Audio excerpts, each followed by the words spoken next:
Hello students. तो आज हम 11th क्लास का सेकंड चैप्टर है हिस्ट्री का, उसका स्टार्टिंग कर रहे हैं। लेखन कला और शायरी का जीवन।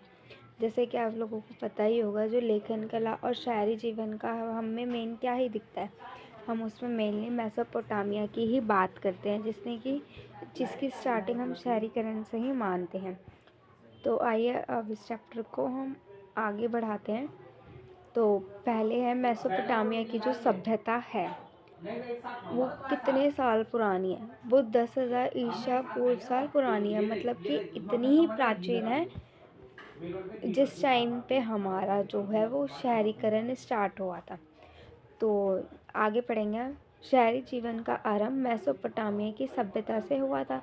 जैसे मैंने आप लोगों को स्टार्टिंग में ही बताया कि जो मेसोपोटामी सभ्यता है उससे ही स्टार्टिंग हुई थी हमारे शहरीकरण के जीवन की।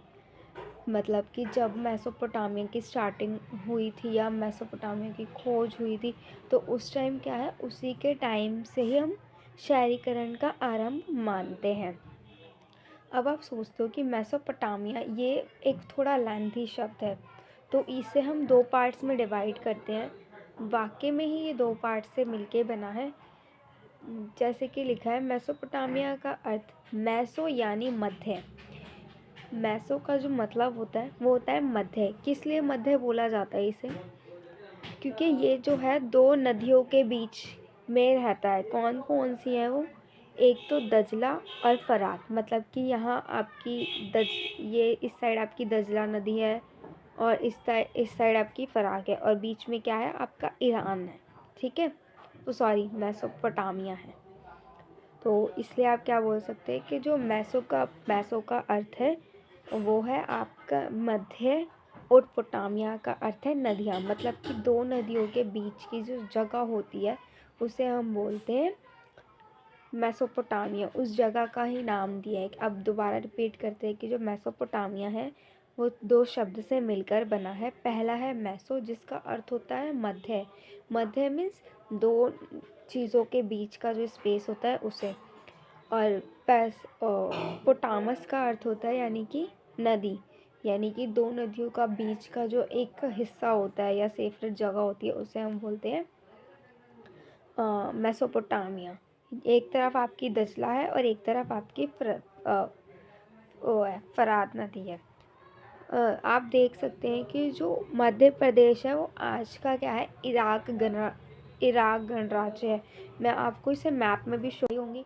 उनके बीच में आपने देखा होगा, अगर आप कहीं घूमने भी गए हैं जम्मू कश्मीर की साइड या कहीं पे भी, तो वहाँ पे क्या है, आपकी पहाड़ियाँ होती है और पहाड़ियों के बीच में क्या होता है, मोस्टली वहाँ से झरने क्या है, गिरते ही हैं।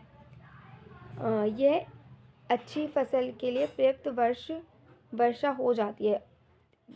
क्या है, ईरान में जो है या इराक की जो लोकेटेड है वहाँ पे क्या है, फसल के लिए भी अच्छी वर्षा होती है। क्योंकि अगर हम कोई भी मतलब खेती बाड़ी कर रहे हैं या फार्मिंग कर रहे हैं, उसमें मेन इम्पॉर्टेंट हमारा होता है पानी।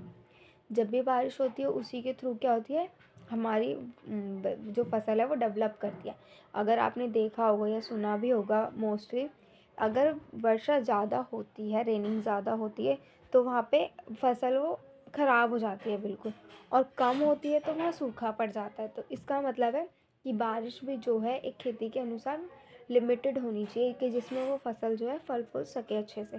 तो वहीं पे इराक का भी यही एक उसका पॉइंट है या क्वालिटी है, जो भूगोलिक दृष्टि से काफ़ी अच्छी है, कि वहाँ इतनी ही बारिश होती है कि वो पूरा एरिया अच्छे से हो जाए। यहाँ 7,000 ईसा पूर्व से 6,000 ईसा पूर्व के मध्य खेती की शुरुआत की गई थी।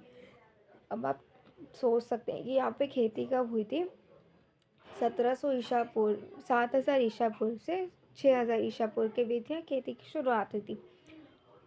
उत्तर में स्टॉमी घास के मैदान है।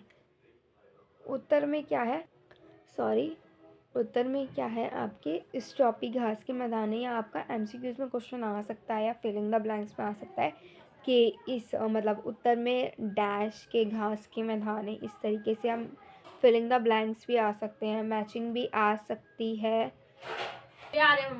उत्तर में जो घास के मैदान है, सॉरी मुझसे मिस्टेक हो गई, सॉरी अबाउट दैट। जो उत्तर में घास के मैदान थे उन्हें ही स्टेपी घास के मैदानों के नाम से जाना जाता है। मेनली क्या है, जो उत्तर में आपका देखोगे जो घास के मैदान है उन्हें स्टेपी कहा जाता है।